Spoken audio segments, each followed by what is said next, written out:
Hey guys, tonight we're heading somewhere warm, heady, and a little waxy.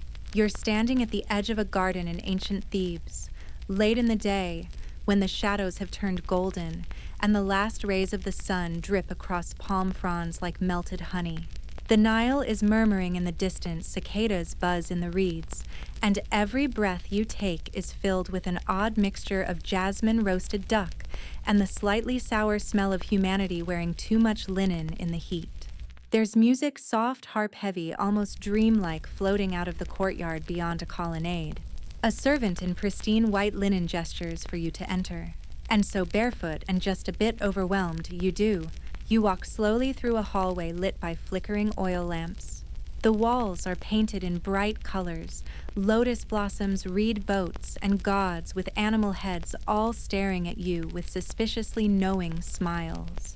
There's a platter of dates on a low table. You steal one. Sticky. Delicious. At the far end of the hall, a wide door opens into the villa's central courtyard. There, beneath a pergola draped with vines and ribbons, the party is already in full swing. Nobles in beaded wigs and dazzling linen gowns recline on couches. Young women with baskets offer guests chilled pomegranate juice. Every so often, someone lets out a lazy laugh, or a servant gently fans their master with a palm leaf the size of a boat oar. You shuffle in, try not to look too impressed, and then it happens. A servant smiling with terrifying efficiency appears at your side and places something squishy on top of your head. You freeze. It's cool, slightly sticky and oddly heavy. It smells like a garden full of crushed flowers and maybe a hint of cinnamon. You're about to ask what in Horace's name just landed on your scalp when another guest pats your shoulder. Your cone, they say brightly like it explains everything.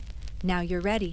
You try to nod in gratitude, but the wobble of the waxy blob suggests any sudden movement could lead to an embarrassing forehead slide. So instead you smile stiffly and start inching toward the drinks table. This is the part where you're reminded that history is not as dry as textbooks suggest. Ancient Egyptians had a reputation for sophistication, and nowhere was that more obvious than in how they partied. These weren't just wine and gossip nights.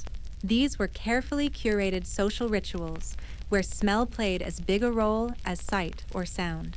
So before you get comfortable, take a moment to like the video and subscribe, but only if you genuinely enjoy what I do here. And let me know where you're listening from and what time it is, where you are.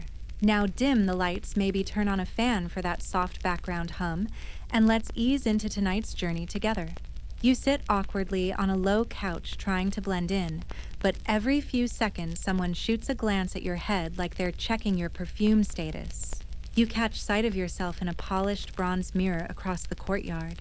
There it is, a small pointed cone of reddish-brown wax planted squarely in the center of your wig, like a dessert garnish gone rogue.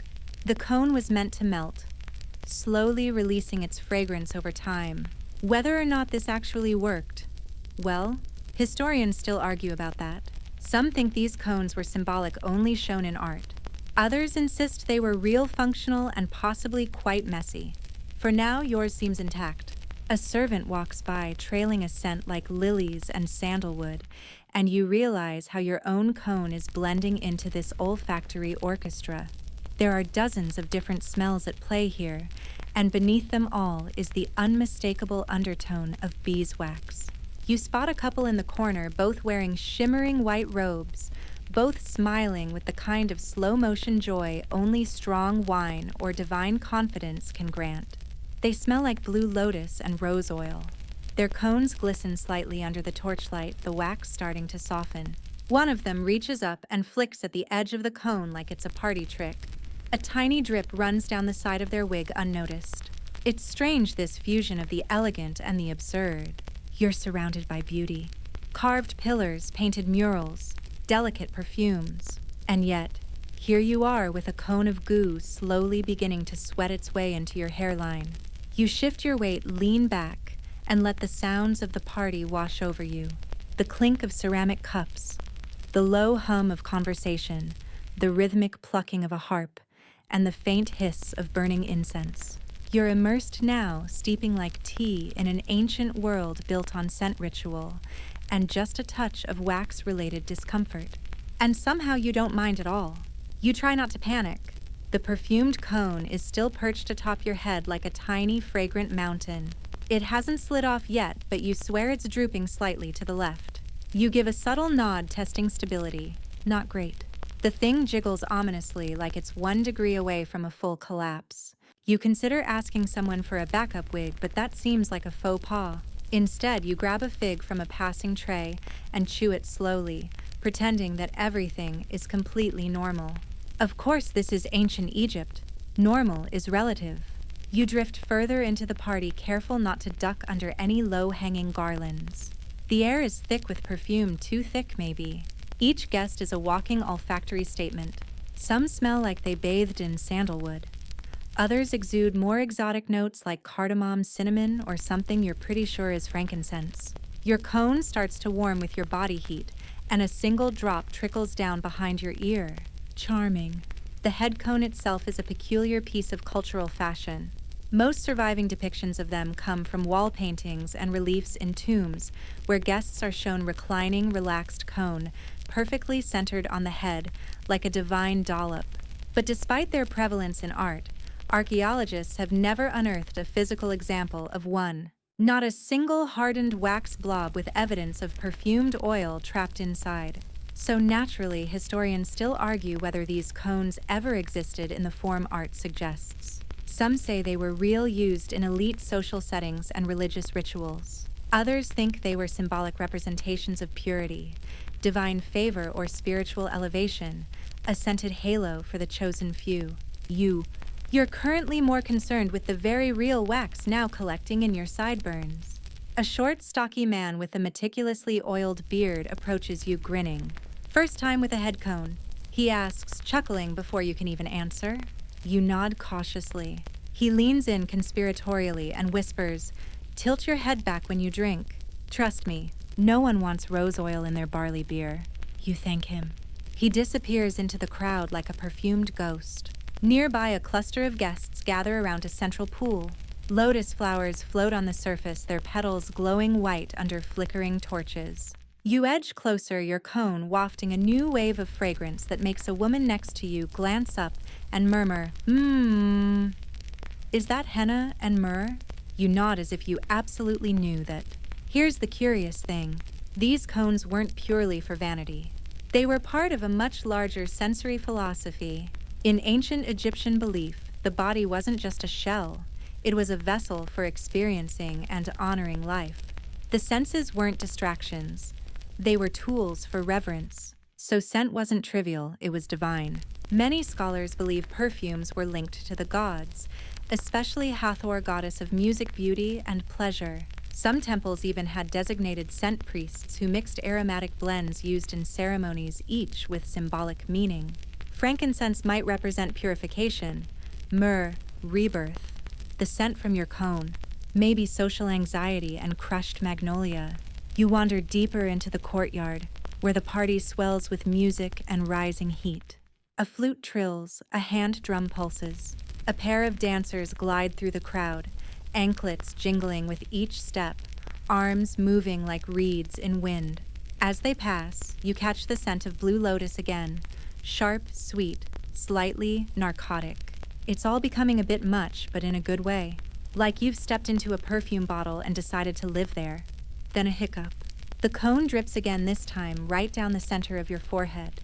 You swipe at it instinctively, smearing the wax into a thin line across your brow. Smooth move. A passing servant offers you a cloth with a bow. Happens to everyone, he says, with the weary patience of someone who's cleaned 100 cones off partygoers' heads. You dab the wax away and thank him. He retreats silently, as if he never existed. For a brief moment, you look around and wonder how many of these people are also melting beneath their scented towers. A young nobleman in a striped robe looks suspiciously glossy. A priest near the lotus pond is fanning his own cone with a woven leaf, hoping to slow the inevitable. The truth is, nobody really knows how long a cone was supposed to last. Some scholars suggest they were designed to melt completely over the course of an evening, saturating the wearer with fragrance by the end of the night. Others think only the top layer softened while the base remained firm, sort of like a self-contained essential oil diffuser. And then there's the outlier theory, that the cones were actually fake. Yes, one academic once proposed they were pre-made props that didn't melt at all, just stylish wax hats to show off status and trendiness. You take a sip of beer, carefully tilting your head back as advised. Success. No cone oil in your cup. Yet, somewhere behind you, a lute begins to play. Someone's telling a joke in a language you only half understand. A breeze stirs the torches, and for a moment you forget the heat, the cone, the party, the scent. It's all blending into a hazy cloud of floral smoke and laughter. And despite your slippery forehead, you think you're starting to like it here. The longer you stay at the party, the more you start to realize something. This place is as much about performance as it is about celebration. Every guest is a character in some fragrant linen-draped play, and your cone melting and slightly lopsided is your costume. You pass a group of nobles deep in conversation, their voices rising and falling like waves. One of them, a sharp-jawed man with gold rings stacked like pancakes up his arms, gestures passionately with a goblet of wine in one hand and a long feathered fan in the other. She wore a cone the size of a melon, he's saying, and still danced like Hathor herself. You try not to stare. He turns to you, eyes glinting. "Wig new?" he asks, pointing vaguely at your head. "Bit crooked?" "Ah." You reach up instinctively, fingers brushing against braids woven with tiny beads. The wig isn't your own, of course. It's a rental likely shared by dozens of partygoers before you. It smells faintly of almond oil dust and ambition. Atop it, your waxy cone slouches like it's had too much wine. Ancient Egyptian wigs were serious business. For parties like this, natural hair just wouldn't cut it, especially since many people shaved their heads for hygiene. Wigs were symbols of rank wealth and aesthetic taste. Some were made with human hair, others from plant fibers or sheep's wool, sometimes dyed black or reddish brown. Yours is medium quality at best. Someone nearby has a wig so glossy and ornate it probably cost more than a small farm. And yet, despite the status games, there's something comforting about how universal the experience is. Everyone here, noble or merchant priest or poet, is dealing with the same slowly liquefying headwear. A servant passes by with a platter of fruit. Grapes, dates, sliced figs, and something that might be fermented melon. You grab a fig bite down and immediately regret it. It's hot from the sun and leaking down your chin. Elegant. You wander toward a corner of the courtyard where a group is watching a fire juggler. Flames whip through the air dangerously close to wigs and cones alike. One poor soul flinches too hard and his cone topples forward. A soft splat followed by laughter. "I just had that wig cleaned," he groans. You chuckle along with the others, your sympathy dampened slightly by the fact that your own cone is now starting to lean in solidarity. An older woman with wide-set eyes and a lavender-dyed gown leans toward you. "First party." You nod. She smiles knowingly. "You'll get used to it." My first cone melted into my eyes. I cried sandalwood for a week.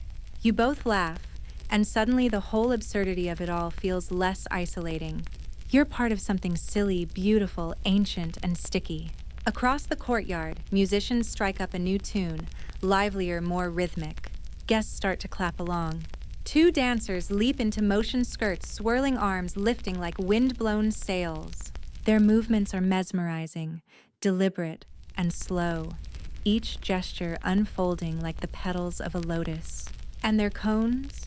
Perfectly centered, not a drop out of place. Show-offs. You sidle up next to a tall man who smells of cedar and what might be orange blossom.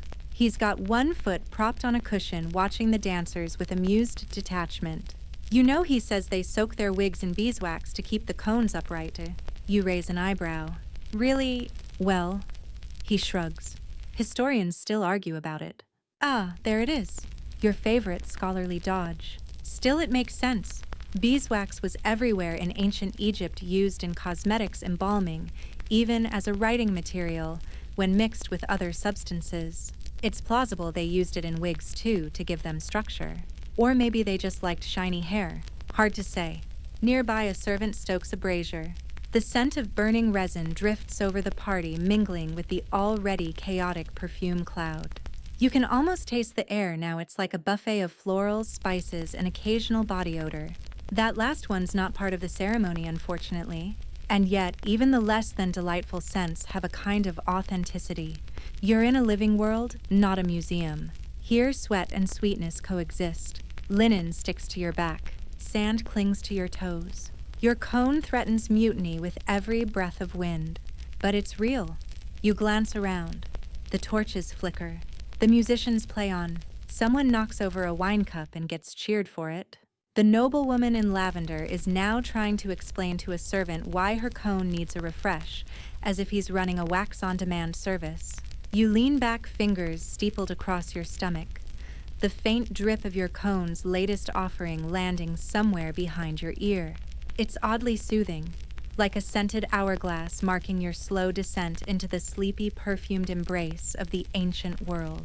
And if your wig slides sideways in the next 10 minutes, you'll just call it fashion. You begin to wonder what's actually in this waxy, fragrant crown now half slouching across your scalp. It smells floral, yes, but with an undertone of spice and something sharp. Maybe resin. You try not to think about whether it's seeping into your pores. A woman seated beside you, young, sun-browned with eyes that flicker like obsidian, leans in slightly. "They say it's beeswax," she murmurs, watching the cone melt with mild fascination, blended with oils and petals. Lotus, lily, sometimes cardamom. You nod slowly, trying to absorb both her information and the new trickle of warm wax sneaking toward your temple. Also, she adds voice lowering as if telling a scandalous secret. There's always debate about whether they added animal fat. Your chewing slows. You've just bitten into another fig. Historians still argue about it, she says with a shrug and a smirk. Ah, there it is again. Still, it makes sense. The ancient Egyptians didn't shy away from animal byproducts in their cosmetics and perfumes. Fat provided a stable base for scented mixtures and allowed aromas to cling to the skin longer, while the more luxurious blends used imported oils, moringa, bolanos, castor. Many common folk or cost-cutting elites may have supplemented with whatever was available. You reach up cautiously and poke at your cone. It's softening, sure, but still holding its general shape. Progress. You notice now that every guest has their own blend. Some cones are tinted slightly pink or gold, others tinged greenish-gray. One man smells aggressively of cinnamon like a walking pastry. Another's cone is nearly colorless, but emits a soft woodsy scent that reminds you of cedar chests and library scrolls. There's artistry here, like personalized cologne, but worn visibly and semi-molten. The blend said something about you, your status, your preferences, your wallet. And just like modern signature scents, they were as much for social signaling as for personal pleasure. You sip wine careful again, not to tip your head too far forward. The flavor is tart fermented just past the edge of comfort, but surprisingly refreshing. It cuts through the perfume haze enough to keep your senses grounded. Across the courtyard, you notice two older men scholars by the look of their ink-stained fingers arguing in hushed tones. One gestures toward a painting on the far wall. A party scene almost identical to this one, with guests lounging beneath garlands and, yes, cones perfectly posed atop every wig. They never existed, one of the scholars insists. Purely symbolic, like the blue crown of war. His companion scoffs. Then why does this one melt when I wear it? Ramos. Touché? The idea that these cones were mere artistic convention is still popular in academic circles. After all, no physical cone has ever been found, not in tombs, not in garbage heaps, not even as a stray wax scrap buried beneath ancient floorboards. And yet the images persist, in tombs of nobles and banquet scenes, even in depictions of musicians and dancers. Were the artists simply following visual tropes, or did they reflect something real? One theory suggests that cones weren't everyday items but rare ceremonial accessories used in specific rituals or by high-ranking individuals. Another proposes that cones were always real but made of materials that degraded over time and left no archaeological trace. Beeswax, after all, is biodegradable. And fat. Well, that disappears faster than academic funding. As you ponder wax-based metaphysics, a servant pauses beside your couch and offers you a tiny alabaster jar. "For your cone," he says politely, and you peer inside. It's full of crushed lotus petals and oil thick and pungent like honey left in the sun. He uses a narrow reed stick to dab a bit directly onto your cone, which sizzles faintly at the contact, releasing a fresh waft of floral fragrance. You breathe it in. Better, less like a festival candle, more like a person with a skincare routine. This was part of the ritual too, cone upkeep. Like adjusting a tie or refreshing lip gloss, guests had to maintain their scented signals, or some even brought their own jars customized with unique blends.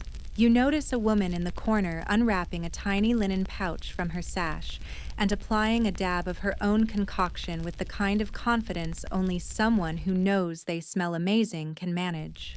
Back near the pool, a group of younger guests are playing some sort of drinking game involving hand gestures and fast clapping. One of them laughs so hard their cone topples off entirely and lands in the wine bowl. Everyone groans. A servant scoops it out with a carved spoon and places it unceremoniously on a fig leaf. "Don't waste it," someone says. "That was imported cinnamon." You chuckle to yourself.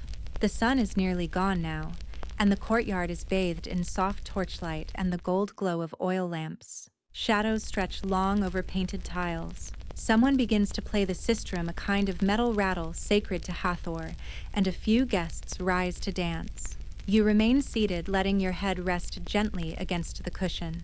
The cone on your scalp has stopped dripping for now, but you can feel it there. A gentle warmth, a weight, a fragrant little reminder that you are for the moment part of something ancient and strange and sticky. And strangely, it suits you.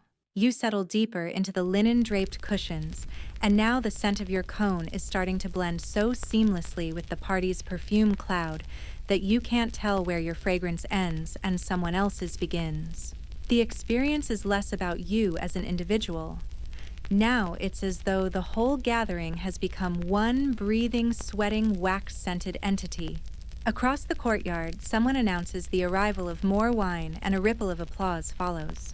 The amphorae are brought in with ceremony-painted clay vessels carried by servants in crisp kilts, their arms veined and steady.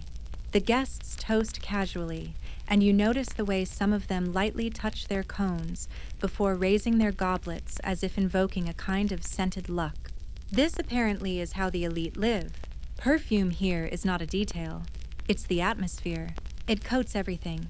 Your clothes, your skin, the fabric of the couches, the very breath you inhale.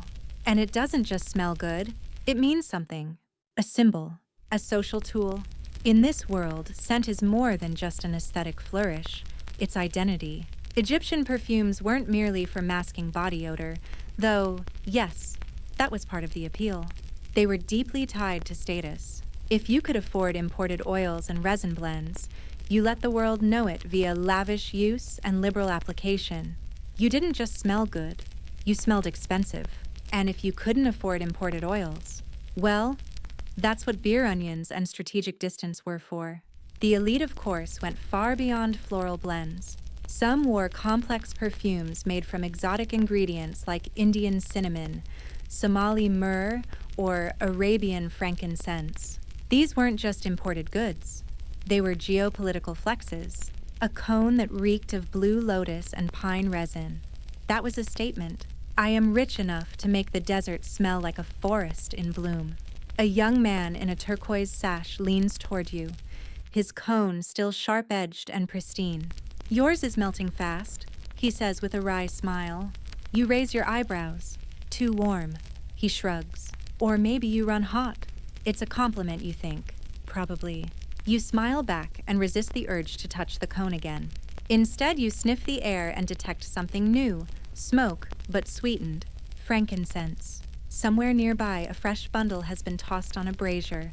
The smoke wafts upward in soft spirals. A woman in a sheer linen gown moves through it, her cone trailing thin streaks of melted oil behind her ears. It's strangely beautiful, like watching a living incense burner glide across marble. You try to focus. Every scent is a message. The cone is more than fashion. It's olfactory armor. And that perhaps explains why ancient Egyptian elites took fragrance so seriously. It wasn't just about smelling good, it was about being noticed. A guest who smelled divine was presumed to be close to the gods, blessed by Hathor, or in some cases literally sacred. It's why priests bathed in scented oils before rituals, why dancers were anointed before performances, why perfumes were offered to statues of deities in temple rites. You shift slightly your cone tilting in what you now call a socially acceptable slouch. You're fitting in. Nearby, an older woman explains to a group of wide-eyed listeners that her cone contains lotus pressed into sycamore oil. She says it casually, as though describing her breakfast, but you note the admiration it draws. Clearly, lotus means status. This emphasis on olfactory sophistication extended even to afterlife preparation. You remember reading that some mummies were wrapped in layers of linen soaked in perfumed resin. Some tombs contained jars labeled with their fragrance blends, personal perfumes for eternity. Pharaohs were entombed with entire scent wardrobes. Your cone, by comparison, will probably slide off into your lap before dessert is served. Still, you feel a small thrill. You're participating in something ancient and deliberate. You are the waxy, slightly sweaty embodiment of elite social fragrance etiquette. A harpist takes her place on a raised dais. She plucks gently the melody light and airy. A servant refills your goblet. You sip carefully. It's honey wine this time, thick and golden, and it coats your throat in warmth. You swear the sweetness pairs with the lingering myrrh in the air. It's accidental harmony, or maybe not. And now you notice it perfumed not as a single smell, but a layered composition. The guests around you have become a human bouquet. There's spice, there's blossom, there's the rich, almost sour scent of aged wine. And at the base of it, all the faint, earthy trace of beeswax slowly melting beneath 1,000 flickering flames. You're in a scent opera, and whether or not your cone survives the evening, your place in the performance is secure. You shift on the cushion, adjusting the position of your head ever so slightly, trying to keep your cone's softening apex from committing a full descent onto your eyebrow. It's a delicate balancing act, one mastered by few and envied by many. Somewhere behind you, a lute twangs out of tune and someone hisses an apology. A servant giggles. The scent of roasting duck wafts through the courtyard, mingling with the floral air and giving the party a new olfactory layer. Luxurious food and fragrant decadence. You pass a low table piled with flatbreads and dips, something that smells faintly garlicky and something else that you suspect is fermented fish paste, though you won't ask. You nod politely to a guest in a crimson robe whose cone is already halfway down his back, like a defeated candle. He gives you a resigned thumbs up. Nowhere else in the ancient world, at least that you've visited in your imagination, does fragrance seem quite so tied to ritual and status. Tonight's party isn't merely a social gathering, it's a competition of cones. And not all cones are created equal. You wander near a cluster of servants carrying trays. One of them is a boy no older than 12 who offers you a small jar. You open it. The scent nearly knocks you flat. It's musky, almost leathery, and sharply sweet, like crushed tree bark soaked in molasses. Styrax, he says with a practiced tone. From Syria. You blink. That's what's in my mistress's cone, he adds proudly. She imports it by river barge. Special barrels. You nod in admiration. Though honestly, you can't tell whether that makes her a connoisseur or just deeply committed to outsmelling everyone else. The boy continues down the line, and you're left with the lingering thought. Someone imported tree sap had it boiled, crushed, blended with wax and oil, and molded it into a scalp-melting accessory, all so they could smell slightly better than you at a dinner party. You love it. Of course, sourcing these ingredients was a feat in itself. Ancient Egypt had an entire economy wrapped around smell. The incense roots of antiquity were the arteries of empire snaking from the Horn of Africa through Arabia and beyond, bringing in precious commodities like myrrh, frankincense, Styrax labdanum, and cinnamon bark. Historians still argue about the exact trade paths, but it's clear that Egypt's elite had access to fragrances that originated thousands of miles away. Camel caravans, Red Sea shipping and desert merchants all fed the endless appetite for oils, balms, and yes, cone-making materials. You pause by a wall mural, one of the few pieces not obscured by guests or torches. It shows a noblewoman face in profile, her hand raised in greeting. She wears an elaborate wig and naturally a perfect cone atop her head. A servant beside her fans the scent upward. It's idealized, yes, but oddly familiar. She looks poised, proud, fragrant, and completely unaffected by the molten accessory on her crown. You feel a kinship with her. You're both trying your best. Someone near the pond lets out a long, satisfied sigh.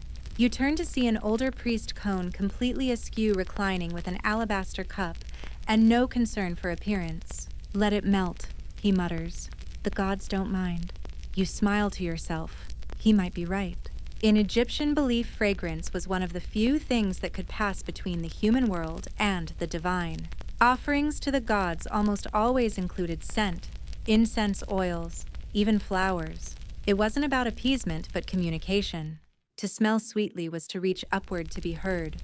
You've read tales of festivals where entire cities reeked of perfume for days, flower petals thrown from balconies, temple incense burning from dawn to dusk, streets lined with aromatic garlands. Children wore tiny wax amulets shaped like cones.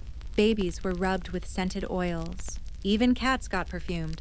One noblewoman famously owned a pet monkey who wore its own cone. You think about that often?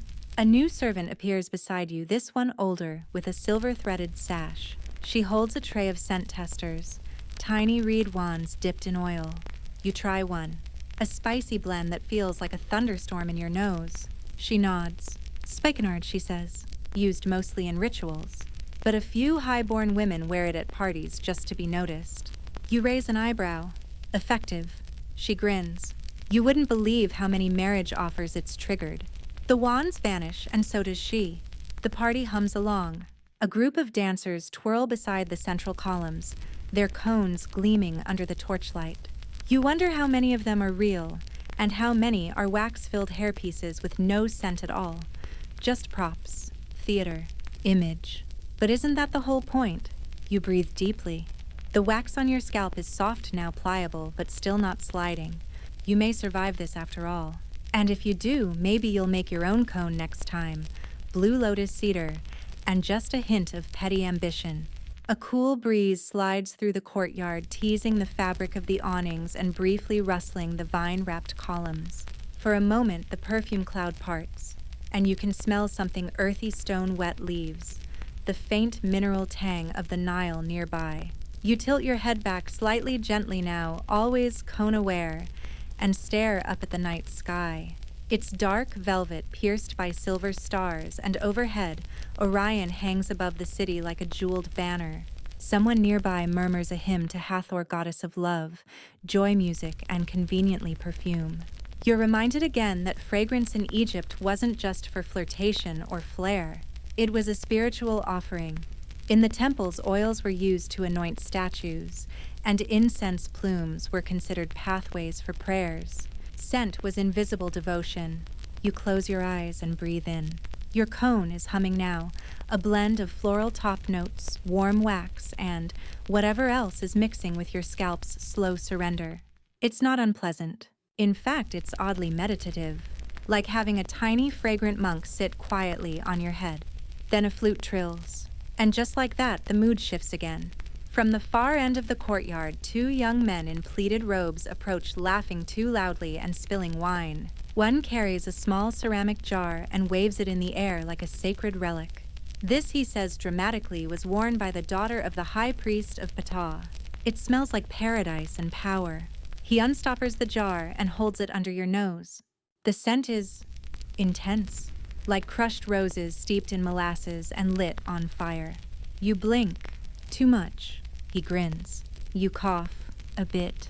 He shrugs. She wore it behind her ears every day for 3 years. Never married. Coincidence. His friend snorts and moves on, sloshing wine onto the hem of a passing servant's robe. You wipe your nose discreetly. That blend could have ended wars or started them. You overhear another conversation, this one, quieter, more measured. Two older women are discussing cone recipes. I prefer almond oil. As a base, says one fingering the beads on her necklace. It holds the myrrh better. Castor's too heavy. The other shakes her head. Belenos is softer, and it doesn't go rancid. You're fascinated. This is chemistry, cosmetics, magic, scent as craft. These women aren't just partygoers. They're perfumers in disguise. Perfume making in ancient Egypt was no small affair. Entire workshops existed solely for the distillation of fragrant oils. Recipes were closely guarded, secrets passed down through families or temple records. Some even made their way into medical papyri, where perfumes crossed into the world of healing. A salve for dry skin. Add lotus oil. Trouble sleeping. Try spikenard on the soles of your feet. There's a legend that Cleopatra, that Cleopatra once had the sails of her boat soaked in perfume so that people could smell her arrival before they ever saw her. You're starting to understand the strategy. A young servant offers you a bowl of scented water and a clean cloth. You dab your neck, your wrists, your temples. The water smells of mint and rose. It cuts through the heavier oils in the air, giving your senses a brief, refreshing reset. When you lean back again, something brushes your shoulder. It's a garland strung with fresh herbs and tiny white flowers. You hadn't noticed it before, hanging behind your cushion. You lift a strand and bring it to your nose. Basil, sweet marjoram, perhaps a touch of coriander. Fragrant greenery was woven into furniture, into architecture, into hairstyles. Some guests even tucked herbs into their sashes for extra freshness. You glance sideways and see a guest picking a single blue lotus blossom from a floating bowl. She presses it gently to her lips, then places it inside the folds of her robe. A silent perfume sachet. Fragrance was layered in everything. Wax oil petals, smoke breath. Even the animals weren't left out. You spy a cat slinking through the crowd, tail-high fur glossy. It pauses beside a musician's bench and rubs against her ankle. Around its neck is a tiny bead-studded collar. You lean down. The cat smells faintly of jasmine. Of course it does. Ancient Egyptians adored cats not just for pest control, but for their divine associations. Based at the cat goddess was linked to home music and, yes, perfume. In fact, some tombs contain tiny jars labeled as scent for cats. Scholars still argue whether that was practical or ceremonial, but if this little feline is any clue, scented cats were very real. The cat glances at you haughty and amused, before vanishing under a silk-draped table. You smile a bit dazed. You've become part of a world where everything, people, animals, even air, carries scent like memory. And your cone? Still intact, still fragrant, still slowly melting like a scented hourglass, marking the passage of a night that already feels timeless. Your cushion has started to feel like quicksand, soft, supportive, and entirely capable of swallowing you whole.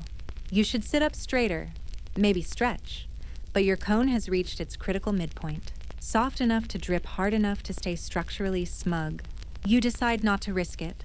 Across from you, a young couple is feeding each other slices of honeyed melon, giggling with every bite.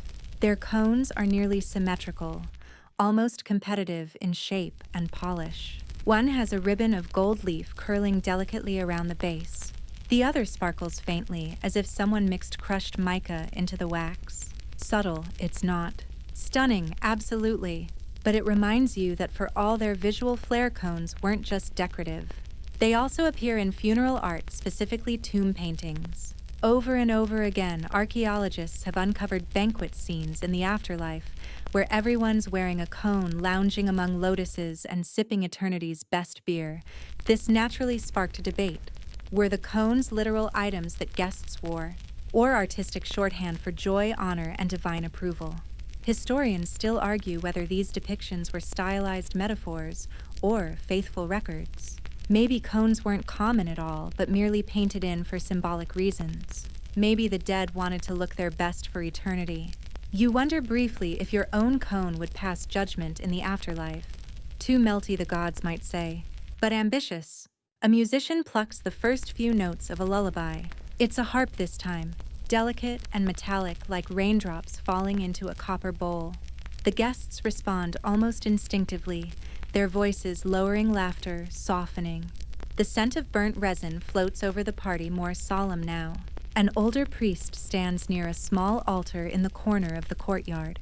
He's holding something in his palm, a tiny dish of oil, you think. He lifts it slowly, muttering under his breath, and then tilts it forward so the oil drips onto a glowing coal. The hiss is quiet, but the effect is immediate. A column of sweet smoke spirals upward, winding toward the open sky. You watch it disappear into the darkness, carried by the same breeze that now brushes against your face. This, too, is ritual. In many Egyptian religious ceremonies, incense wasn't just fragrance, it was the vehicle of prayer. The smoke didn't mask, it revealed. By offering a scent to the sky, worshippers believed they could communicate with the gods. And the gods in turn responded not with words, but with signs. A breeze, a shift in flame, a dream. You blink slowly, eyes following the last trail of smoke as it fades above the rooftops. Then your gaze drops and you notice something odd. One of the painted scenes on the courtyard wall has been touched up recently. The color's just a little too bright, the outlines too crisp. And the cone on one of the figures, it's larger than all the rest, almost cartoonish. You smirk. Maybe someone wanted to leave their mark. Or maybe the homeowner's son fancied himself the most perfumed man in all of Thebes. You wonder how often vanity was preserved in plaster. Another cone-related thought bubbles up. The melted wax is now reaching your neck. You touch the base gently, still firm, but definitely lower than it was. You're becoming a human candle. The party is quieter now, the air cooler. A few guests are dozing, heads tipped sideways, wigs slipping comically. No one seems to care. The pretense is gone. All that remains is scent and sound. And it's in this peaceful moment that someone sits down beside you with a sigh. She's older, late middle age, with fine lines around her eyes, and the calm of someone who has survived many parties and many cones. Her wig is short and practical. Her cone is small, but sharply shaped like an acorn carved by gods. "You smell tired," she says. You chuckle. That obvious. She waves a lazy hand. Everyone's melting. That's the point.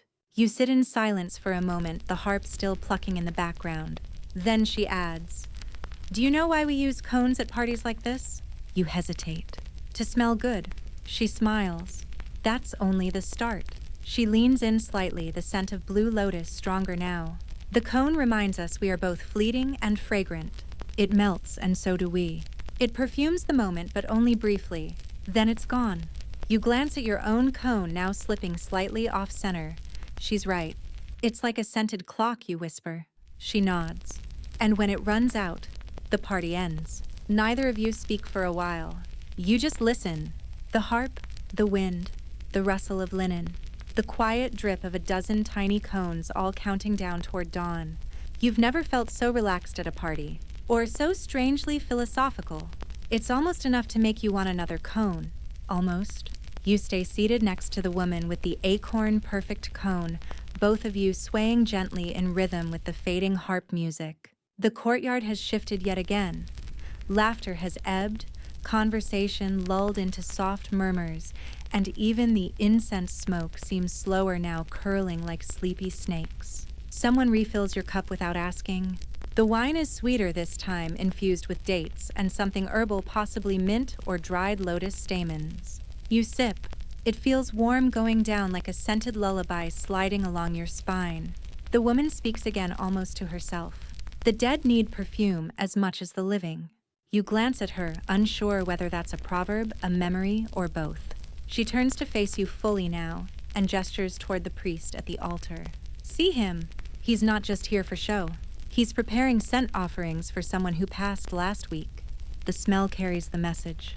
And sure enough, the priest is arranging small cones beside a small statue, likely Osiris, judging by the crook and flail etched in gold on its base. He carefully lights a tiny brazier filled with resin and myrrh, then sets a sliver of cone on top. It sizzles faintly. The scent that follows is sharper, almost medicinal, with a dark undertone that stirs something deep in your gut.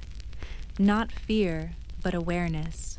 The awareness that life is fragrant, fleeting, and always heading somewhere else. In ancient Egyptian belief, death was not an end, but a continuation, one that required preparation. And scent was essential.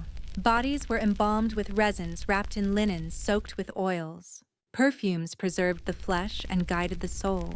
There's even evidence that mourners wore cones at funerals, whether for practical reasons to mask the scent of death or symbolic ones to accompany the departed in fragrance. No one can say for sure. Historians still argue about it, but you can imagine it now. A line of mourners, their cones melting in the desert sun, the fragrance rising not for celebration, but for farewell. You glance around at the party guests now lounging deeper into their cushions, eyelids, heavier perfumes softened by time and wear. The cones are all a little shorter now, a little more ragged. Some have fallen off entirely, resting on the silk cushions like forgotten flower pots. No one bothers to fix them. Everyone knows the ritual is almost done. Your own cone is still hanging on, barely. You lean back, eyes half closed, and let your thoughts drift. You imagine yourself as one of those tomb paintings, a figure frozen in profile, elegant, serene, eternally perfumed. But in real life, you're sticky warm and slightly tilted, and that somehow feels better. You think about how much of this night will linger. Not the exact words spoken or the names of the guests, but the smells. The blue lotus, the melting wax, the hint of cinnamon on someone's collar, the smoke from the priest's brazier, memories you realize are part scent. The woman beside you has gone quiet again, staring into the darkness beyond the columns. You follow her gaze and for the first time, notice the subtle scent trails hanging in the air like ghostly ribbons. Each person here, a thread in an invisible tapestry. You take another sip of wine and let the warmth settle into your limbs. And that's when a small child bursts into the courtyard barefoot and breathless, clutching a cone in both hands like it's a prize melon. He's laughing, giggling uncontrollably, his wig askew. Two older servants chase him slowly, half-heartedly, both also laughing. The boy stumbles, drops the cone, and it rolls across the tiles until it lands at your feet. It's shaped like a falcon. Decorative, clearly ceremonial, and now probably unusable. The woman beside you picks it up carefully, inspects the bottom, and smiles. For Horace, she says, a temple blend. You blink. Even children's cones are sacred here. She sets it gently on the edge of the low table where it leans against a bowl of pomegranate seeds, like it belongs there. No one scolds the child. He runs off, still barefoot, trailing giggles behind him like incense. You close your eyes for a moment. Everything here, every scent, every gesture is layered with meaning. Life and afterlife, status and humility, celebration and ceremony. And through it all runs the unbroken thread of fragrance linking breath to memory, skin to sky. You inhale deeply one last time before sleep tries to take you, and your cone gives one final drip right onto your collarbone. Perfect timing. The drip on your collarbone cools quickly, and you resist the urge to wipe it. At this point, the wax is part of you like sweat, or laughter, or linen lint. A quiet badge of participation in a world so deeply perfumed, it might as well be woven from incense itself. A soft bell rings from somewhere behind the garden wall. Not loud, not urgent, but enough to draw a few heads upward, eyes blinking as if from a spell. The party has begun its final descent. Servants move with new focus, now collecting plates, topping up cups one last time, adjusting cushions with the gentle precision of those who've done this hundreds of nights. You watch one of them carefully recenter a fallen cone on a guest's wig. The guest doesn't even notice, too far gone in wine and warmth. There's an unspoken rhythm to it all. The party doesn't stop, it simply glides to a slower tempo like a song fading on its final chord. You stretch your legs under the table and catch the faint smell of sandalwood rising from your own skin now. The cone has done its job. You're scented, saturated, and ever so slightly waxed. The woman beside you stands slowly graceful even in her weariness. She nods to you a silent goodnight, then disappears into the shadows between columns. You linger, unwilling to move. The couch has molded to your shape, and the air still hums with fragrant inertia. Another musician plays a few closing notes on a lyre, the tune wistful and old. Maybe it's a lullaby, maybe it's a farewell. A pair of guests pass in front of you, arms-linked heads touching. Their cones are completely melted now, leaving faint glistening trails down their wigs. They don't care. That was never the point. And suddenly you understand something. The melting was part of the ritual, not a flaw, not a mess. The transformation itself, the slow drip, the gradual surrender was the magic. A cone that stayed perfect all night. That would be a failure. A sculpture, not a scent. Because in the world of perfumed cones, nothing is meant to last. Just linger, like memory. You recall something the priest said earlier during the oil offering. The scent rises and the soul follows. It sounded poetic at the time. Now it sounds practical. Scent was movement. Transition. A way to shift from one state of being to another. Which explains why perfumed cones show up not just at parties, but in sacred rites. In some texts, the head cone wasn't a mere accessory. It was a spiritual device. A channel. A fragrant bridge between mortal and divine.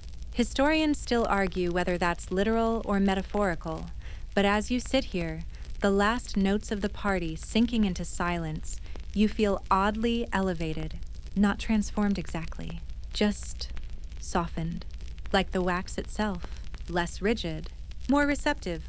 And isn't that what scent does? It disarms, it opens, it wraps memory in a haze of comfort. A servant approaches with a small bowl of water and a clean cloth. Wordlessly, they offer it to you. You take it, dab your forehead, your cheeks, your collar. The water is cool and smells of mint again. Not overpowering, just enough to bring you back from wherever you've drifted. They hold out a small wooden tray. On it sits a folded linen wrap, a head covering of sorts. You realize it's for your wig. Not to preserve it, but to keep wax from spreading further as you sleep. Yes, sleeping in public is expected now. That's how the party ends. You accept it with a nod. The servant places a gentle hand on your shoulder, then vanishes. You drape the linen wrap over your wig like everyone else. It's a universal equalizer, these little cones and cloths. Nobles and servants alike, all now perfumed and slightly disheveled. The party is fading, but the scent lingers. You lie back and feel your body settle into the silk cushion as though it had been waiting all night to surrender. The stars above twinkle like tiny golden drops of resin. Your cone is nearly gone, and that's okay. Because you don't need to prove anything anymore. You came. You melted. You mingled. You belonged. You wake or half-wake to the smell of something floral and damp. It's not the cone, what remains of that is now a faint, tacky slick somewhere behind your ear. No, this is something fresher. Crushed petals, dew-wet linen, maybe jasmine soaked in river water. You open your eyes slowly. The courtyard is hushed now, a breath held between night and morning. Most of the guests are reclined or fully asleep, their heads tipped to one side, arms draped over pillows or each other. A few have curled up like cats. Some are already gone, slipped quietly into side halls or vanished down mosaic corridors. The oil lamps have burned low, throwing long, slow-moving shadows across the stone tiles. They flicker against the murals, making the painted figures seem to sway ever so slightly.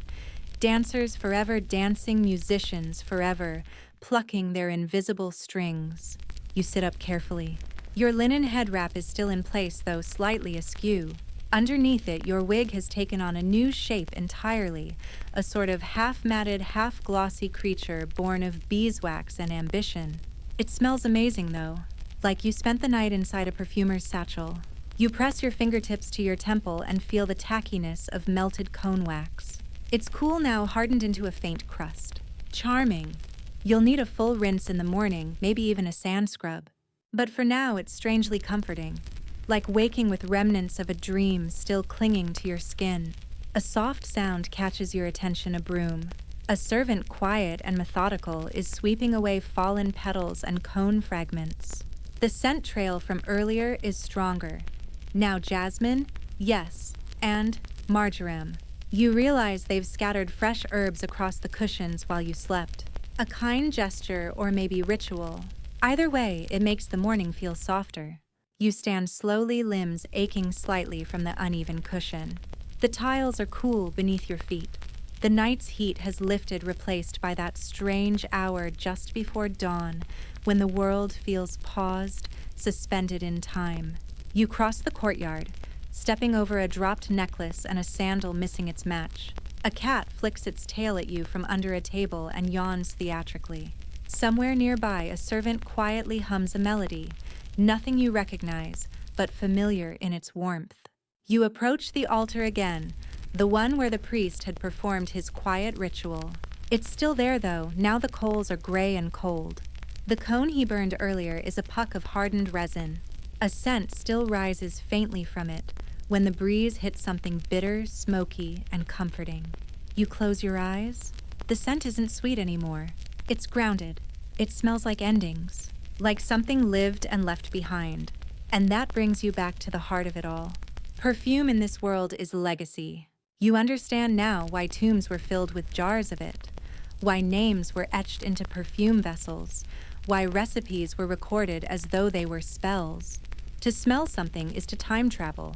One breath, and you're back in the courtyard under torchlight, surrounded by cones and laughter and harp songs. Scent is memory's most faithful companion. You open your eyes again and notice a tray set off to the side, half hidden by a curtain. On it, a row of unused cones still sits unmelted, unchosen, each perfectly shaped, balanced like tiny pyramids, waiting for a wearer, waiting for a story. You're tempted to take one, as a souvenir, as proof, but you don't, because the one that melted on your head, that one was yours, and it's already done its work. You step back, your body lighter now. The scent in your hair, on your skin, in your robe, that's your memento. As you turn toward the exit, you pass a final mural. It shows a banquet scene, much like the one you just left, guests reclining, cones atop their heads, cats underfoot, music in the air, painted smiles, frozen cups, wax unmelting. You stop and look closer. One of the figures, third from the left, has something smudged behind their ear. It's subtle, a shadow maybe, or a drip. You smile. Someone else melted too.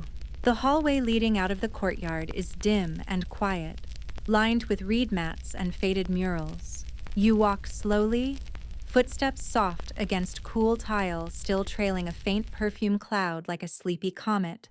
Halfway down, you pass a narrow alcove. Inside, a servant kneels over a shallow basin, carefully rinsing a used cone mold. You pause. He doesn't look up, but he speaks anyway. Yours was lotus and balsam, he says. Matter of fact. A good blend for evening. You blink. How do you know? He smirks, still not meeting your eye. I made it. Oh. You take a step closer, instinctively drawn. The basin water swirls with streaks of wax golden pink and murky brown. The smell is incredible. Warm, deep, and oddly nostalgic, like perfume at the bottom of a wooden box. The servant pulls another mold from a tray and sets it carefully into the water. The molds are shaped like small funnels. Some plain, others decorated with tiny carved symbols. Lotus petals, ankhs, suns. How many do you make each night? You ask. Depends on the party. He shrugs. Tonight, about 60. 10 spares. You glance at the tray beside him. Only 3 cones remain. The rest have all been worn, melted, and absorbed into the fabric of the evening, their purpose fulfilled. You watch as he mixes a new blend, dipping a thin reed into a jar of dark oil, then gently swirling it into warm wax. He moves like a scribe, copying sacred text, focused, slow, exact. Do you choose the scents? You ask. He nods. Most guests don't request specifics. But if someone's important, we match it to their mood. Or to the season. Or... He pauses, looking up finally, to how they want to be remembered. That stops you. You consider your own blend again. Lotus and balsam, floral and resinous, calming, faintly bitter. A scent for lingering, not announcing. Had he chosen it for you? Before you can ask, he returns to his work hands, already selecting the next jar. The spell of the moment breaks gently. You leave him there, the quiet perfumer, in a tucked-away hallway, crafting memories out of wax and oil. You step out into the outer colonnade. Dawn hasn't broken yet, but the sky is lightening one shade at a time. The stars are fading like candle flames snuffed out by breath. A low breeze curls through the air, lifting the hem of your robe and bringing with it a scent you recognize. The garden. The same garden you passed earlier on your way into the villa. But now it's empty. The platters are gone. The musicians packed away their instruments. Even the torches have burned down to sleepy orange embers. But the scent is still there. You walk along the edge where flowering vines stretch toward the sky, and the stone benches are still warm from hours of celebration. Here and there, a melted cone lies forgotten, soft wax puddled in loops of fabric. You find one resting against a fig leaf. It smells faintly of cinnamon. You sit, not to rest really, just to be. The garden buzzes with waking insects. Somewhere a bird calls out, and overhead, the first orange thread of sunrise pulls itself across the horizon like a ribbon unspooling. You touch your hair. The cone is fully gone now. Only residue remains. But that's enough. You're carrying the night with you stitched into your skin. You lean back, eyes half-lidded, and let yourself be held by the warm hush of morning and the ghost of every scent that danced across your skin tonight. Maybe this is what it means to live like an ancient Egyptian, not in golden thrones or towering pyramids, but in the delicate memory of scent, fleeting, fragrant, and forever. The villa behind you is mostly quiet now, the kind of quiet that settles in after celebration, when laughter has been traded for sighs, and the smell of perfume no longer floats, but clings like dew to the stone. You stay in the garden longer than you should. There's something magnetic about this place in the half-light, a kind of peace that lingers only when the night is truly over, but the day hasn't made its demands yet. You could leave, yes, but you know that stepping outside the gates will mean shedding this scent, this softness, and returning to the world of sand and noise and hard stone streets. Instead, you wander deeper into the greenery. Behind a tangle of grapevines, you find a small stone bench under a fig tree. Someone's left a pair of sandals there, neatly aligned and forgotten. Next to them is an overturned bowl, traces of pomegranate clinging to its edges, and a flower tucked beside it. Blue lotus. Still fresh. The flower, not the bowl. The bowl has clearly had a night. You sit. Above you, the fig tree sways in the breeze. A few of its fruits are ripe, their skin splitting just slightly to reveal sticky insides. You can smell it sweet and faintly fermented. It mixes with the residue of cones now wafting gently from your own skin. Balsam lotus time. You realize that you smell like a room that once held secrets. And honestly, that's not a bad way to smell. In this quiet moment, a thought floats back to you. Something overheard during the party between gulps of wine and harp chords. Someone mentioned that even gods could smell. That offerings were chosen not for taste or texture, but for aroma. It makes sense. What could be more divine than a fragrance that lingers long after the body has passed? The ancient Egyptians believed the soul had multiple parts. One of them, the ka, required sustenance even after death. Not food necessarily, but presence, memory, tribute. A cone, then, wasn't just fashion. It was nourishment for the senses, for the gods, for the afterlife. Historians still debate which cone ingredients were most sacred. Some argue for myrrh, symbolic of mourning and rebirth. Others suggest frankincense, long burned in temples for its supposed ability to raise prayers on smoke. A few romantic scholars insist blue lotus was most divine intoxication itself made visible.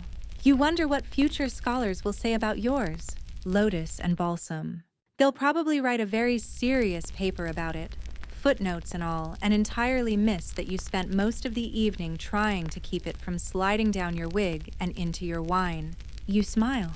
From your pocket, you pull out a scrap of cloth you didn't even remember tucking it there. It's the one the servant gave you to wipe the wax from your temple earlier. It's stiff now, hardened with scent and memory. You press it to your nose, still faintly fragrant. You decide to keep it. Somewhere nearby, a gate creaks open and closed again. A breeze rustles the garden, lifting the vines and sending a few petals scattering across the stone path. They land near your feet. White, yellow, pale lavender. It feels like a signal. You rise slowly from the bench, stretch your arms overhead, and feel the last ache of the party slip from your shoulders. Your body is heavy but not tired, just Infused, you walk back toward the villa entrance. As you pass through the colonnade, you see a servant lighting a fresh incense stick and tucking it into a niche in the wall. He does it without fanfare, without pause. It's not for a guest or a god. It's just what's done. The scent begins to rise, sharp, woody grounding. You inhale deeply, imprinting it alongside the wax and the flowers, and the laughter and the fig tree, and the cone-shaped memory that is now yours forever. The sun begins to rise in earnest, now stretching pale golden fingers across the edges of the villa walls. You step into the light and it feels like stepping into another world, a world where cones are no longer melting on scalps but have become ghosts of themselves. Scent trails that drift into the heat and dissolve before they reach the rooftops. You pass a tall clay urn tucked between two columns. It's filled with spent flowers and discarded napkins, but something catches your eye, half of a cone untouched, resting atop a pile of crumpled linen. It looks almost smug, perfectly preserved, forgotten perhaps by a guest who never arrived or never dared to wear it. You consider taking it, but no. You had yours. It melted. It whispered its story. Besides, you're not here to collect cones. You're here to remember how it felt to wear one. As you make your way toward the exit, you pass through a hallway lined with murals. You're not sure if you noticed them before.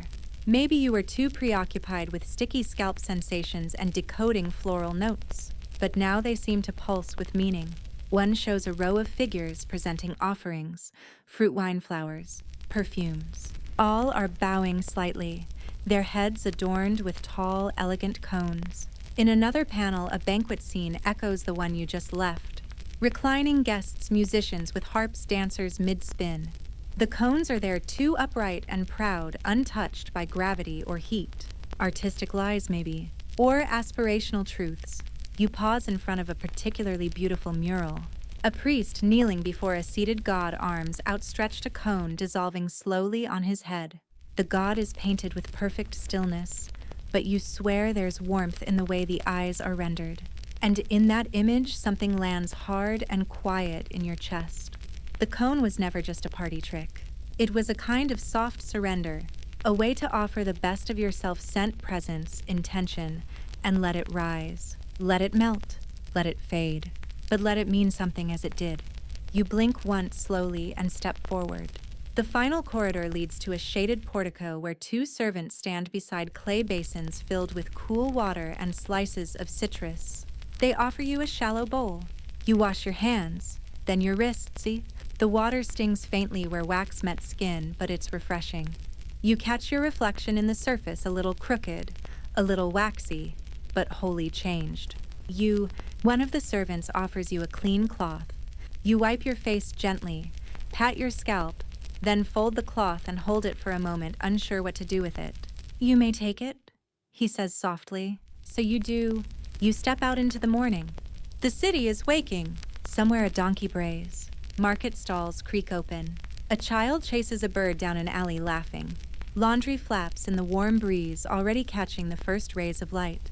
You pause just outside the villa's gate and glance back. The perfume cloud is gone now, scattered. The party is over. But the scent, it lingers on your skin, in your robe, in your memory. Every step you take carries a trace of that night.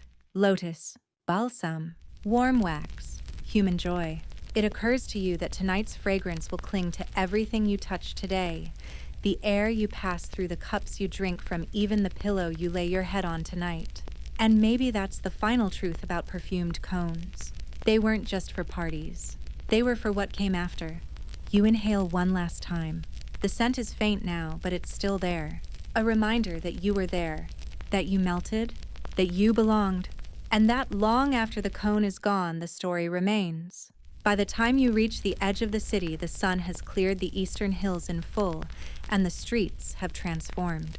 The hush of early dawn has been replaced with the everyday chorus vendors shouting, donkeys, clattering pots clinking, and the unmistakable sizzle of street-cooked lentils. But you walking through it all carry your own atmosphere. You still smell like the party. The warmth of balsam clings just beneath your collar. There's a soft sweetness in your sleeves. Maybe lotus, maybe a hint of whatever incense had settled onto your robe as you reclined in the courtyard. You catch people turning slightly as you pass, not in judgment, in curiosity. Some smile. One woman wrinkles her nose and fans herself lightly. You grin. That's fair. You make your way through a narrow alley where perfumers work. The scent here is sharper. Raw ingredients hanging from ropes drying in the sun. Bunches of mint, twists of myrrh bark, open fats of oil. The workers grind and stir with practiced grace, filling amphorae sealing jars, scribbling symbols on clay stoppers. You pause outside one workshop. On a bench, an apprentice mixes something with a mortar and pestle. He's got wax under his fingernails. You nod to him. He nods back. You wonder if his blend will become someone's cone tonight. If someone else somewhere will have their first waxy drip sliding down their temple and think, so this is what history smells like. You move on. At the edge of the market, a boy is selling folded linen napkins, each one pressed around a small cone-shaped bundle. For scenting your dreams, he says brightly. You buy one without asking what's inside. He grins, throws in a second. The path ahead leads toward the river. You walk alongside it, the breeze tugging at your robe. Boats drift lazily by, loaded with papyrus baskets of dates and bundles wrapped in thick linen. You wonder which of them carry perfume, which carry memories. You sit on a stone ledge and open the little cone bundle. Inside, a scrap of wax already infused. You press it to your wrist. It's faint but familiar. A ghost of something floral, something clean, something that makes you close your eyes and forget the rush around you. You remember the torchlight, the harp song, the servants with jars, the noblewoman who whispered about melting on purpose, and the boy who dropped the falcon-shaped cone and giggled until the night forgave him. You remember how the cone made you feel not just fragrant, but part of something. History, ceremony, scent as connection. It's easy to think of the ancients as distant stoic, frozen in temple stone.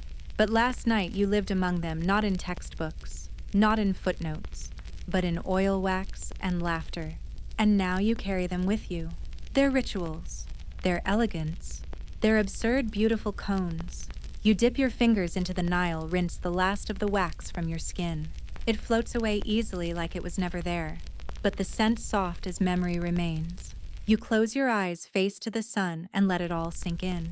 The weight of a fragrant night, the stillness of the morning after, and the simple truth that some stories are better smelled than told. Later, as the day stretches long and the heat rises off the stone road's invisible waves, you find yourself tucked into the shaded corner of a small garden cafe. Nothing fancy, just a few clay stools, a pitcher of sweet tamarind water, and a fig tree offering dappled light. You've barely spoken since morning. Not because you're tired, though you are, but because speech somehow feels too clumsy for what you're still carrying. It's not a secret exactly, but a scent that hasn't finished fading. You're still scented with the night. The server sets down a dish of stewed lentils and flatbread. As he walks away, he pauses. You were at Nebamun's party, weren't you? He asks. You nod slowly. Was it that obvious? He smiles. Your hair still smells like lotus. And something warm. Balsam. You blink. Yes. How did you? He laughs softly. My sister molds cones. I help her stir wax sometimes. Balsam leaves a trace. You sit back slightly stunned. Even after washing, even after sleep. That's the point, he says, and leaves you with your plate. So that's what you've become, a walking memory marker, a person stained in scent. You break off a piece of bread and chew, slowly distracted, trying to catalog the shifting perfume layers still lingering in your skin. In ancient times, they believed that perfumes could contain parts of the self, that a scent could hold soul or ba, and that a powerful aroma could awaken it in others. The idea wasn't magic, it was legacy. To leave behind a smell was to be remembered. You wonder what your cone will mean to the people you brushed past on the street this morning. The child who sniffed, the neighbor who wrinkled her nose, the server who guessed your blend. Maybe none of them will recall your name, but they might remember that scent. You finish eating and step out into the late afternoon sun. It's thick, heavy pressing. The stone burns beneath your sandals and you pull your robe tighter around you. but there's still a thread of coolness somewhere under your collar just near the base of your throat, where the cone left its final touch. It's almost like a seal, a perfume signature. You head toward the riverbank again, following instinct more than direction.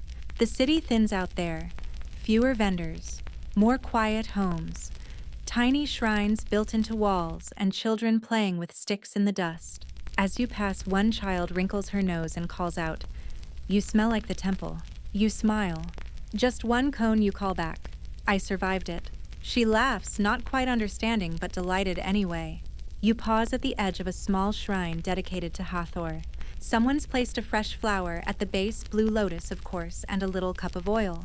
The scent drifts up as if invited. You kneel not out of ritual, but habit now. It feels right. You touch your forehead where the cone once perched. There's no residue, no wax, but your fingers come away faintly scented anyway. In some tomb texts, the dead are asked, "What did you bring to the gods?" And the answer is not riches, not monuments, not even names. It's scent. They brought fragrance, a memory that lingers when everything else has crumbled. You stand again, nod once toward the little shrine, and continue walking. The sun begins its descent, and just before the light turns gold, a breeze lifts the edge of your robe, brushes against your neck, and carries something forward, just a faint trace, but enough for someone behind you to catch it. They stop, turn, sniff the air, and for a moment they remember something they never lived, just a whisper of ancient joy. Soft wax, sacred oils, and a party that melted beautifully into the night. The path turns to gravel as you wander farther from the river toward a stretch of small family homes with shaded courtyards and open-air cooking fires. Here the world is less ceremonial, more clay bowls and laundry lines, fewer garlands and harps, but no less alive. The scent of roasted onions and herbs drifts from one house. From another, you catch the earthy aroma of someone pounding flax into thread. No lotus here, no cinnamon bark, just the rhythm of daily life, functional, warm, honest. And yet, as you pass a group of women weaving baskets, one of them glances up and tilts her head slightly. "You smell like a temple feast," she says, smiling. You pause, surprised. She nods toward her daughter, who's braiding dried flowers into a cord. "We were there last season," the woman adds. "The cones were so strong I dreamed of perfume for 3 nights after." You nod and sit beside her. The basket in her lap is made of tightly coiled reeds, damp to the touch, and sweet-smelling in their own way. She eyes your robes. "Balsam." You raise an eyebrow. "And lotus." She grins. "That's the good kind." Deep scent. Wears close to the skin.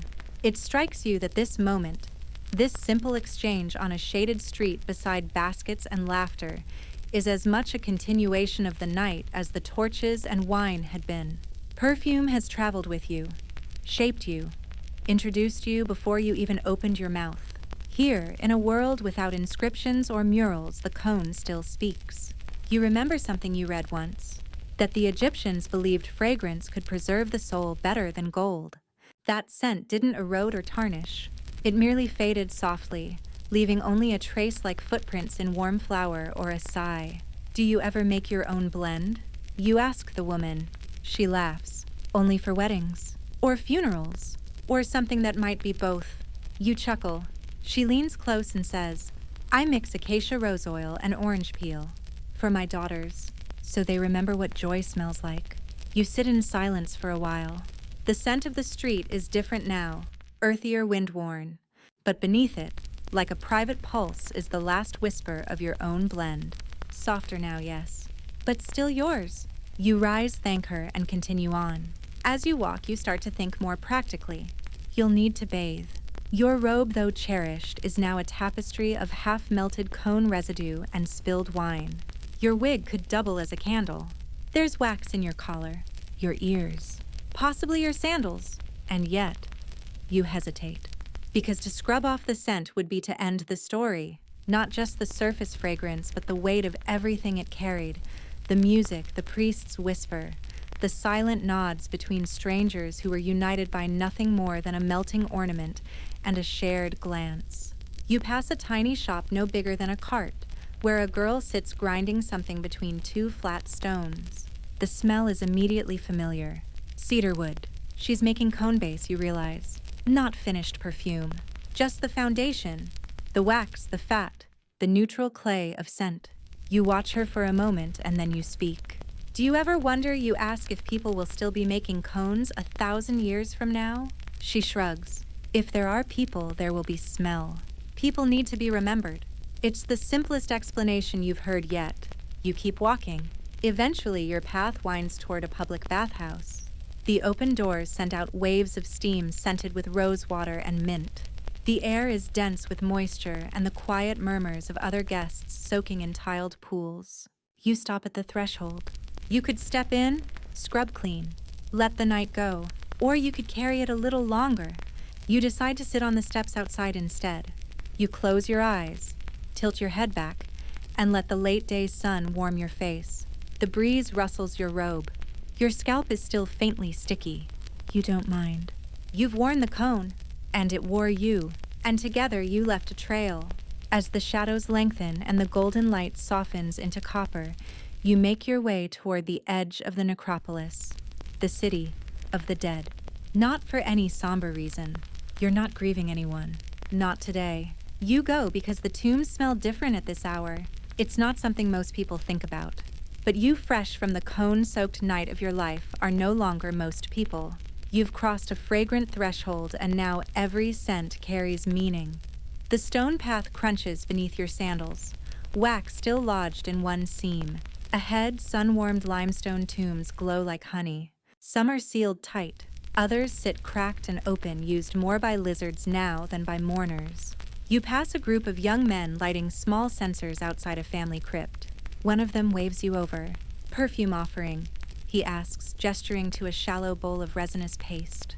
You nod and approach. He hands you a bit on the end of a stick. You roll it between your fingers. It's sticky like melted date syrup, but pungent. Frankincense and bitumen, maybe a hint of juniper. It smells like memory layered with dust. You press it into the heat of a low brazier. The smoke curls upward like a ribbon trailing into the stillness. The young man bows his head slightly. For the Ka, he murmurs. You understand?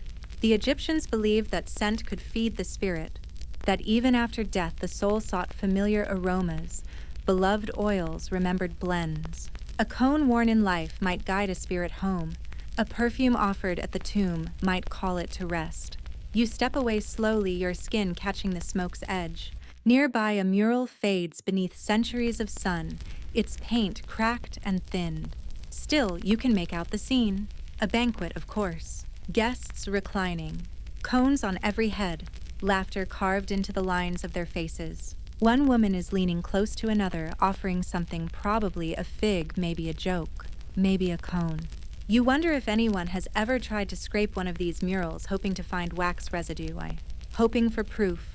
Historians still argue whether the cones ever truly existed, but you know better now. You walk further past the crypts and shrines until you find a bench tucked beside a half-carved obelisk. It's cracked but stable. You sit. The wind shifts, and with it comes the faintest trace of balsam. You smile, tired, warm, full. Your cone's scent is almost gone now, but not quite. A ghost in your robe, a hint in your collar, a whisper on your wrist. You close your eyes and let the silence hum. Eventually, you hear footsteps, soft, careful. A girl passes by, maybe 12, carrying a bundle of herbs. She stops beside your bench and tilts her head. You smell like the tomb dancers, she says. You blink. The what? In the temple, she explains, during the spring festival, they wear cones. My aunt used to bring home their linens to wash. She said they smelled like heaven had a garden. You chuckle.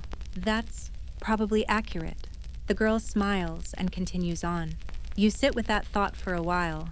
Heaven as a garden, not harps or judgment. Just flowers, warm wax, a little music, and people leaning close to whisper good things. You pull out the cloth from your pocket again, the one that caught the cone's first drip. It's brittle now, stained at the edges. You fold it once, twice, and place it inside your sash like a letter. Then you rise. You've been scented. You've been softened. You've been witnessed by strangers, by servants, by the wind. And now you carry something no one can see. A story that smells like balsam and blue lotus and beeswax. You walk back toward the city as twilight descends, blue creeping in, where gold once shimmered.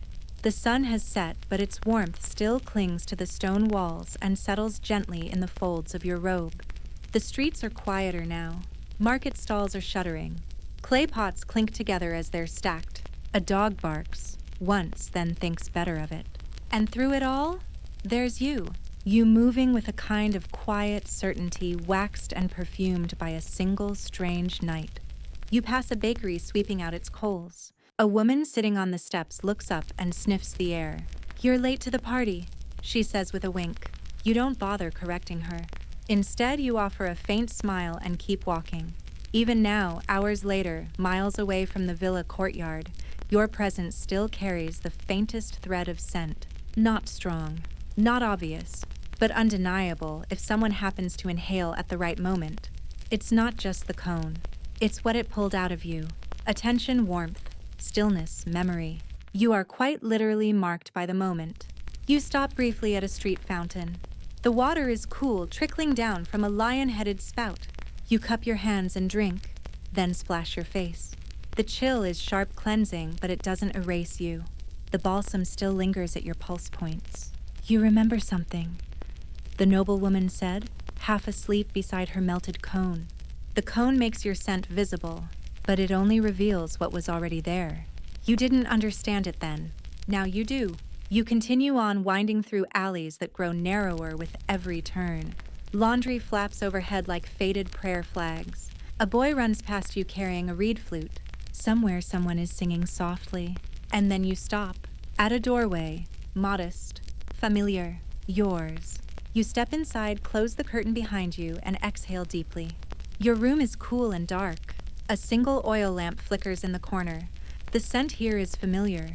Clay linen, a bit of dust. It grounds you, reminds you who you were before the cone.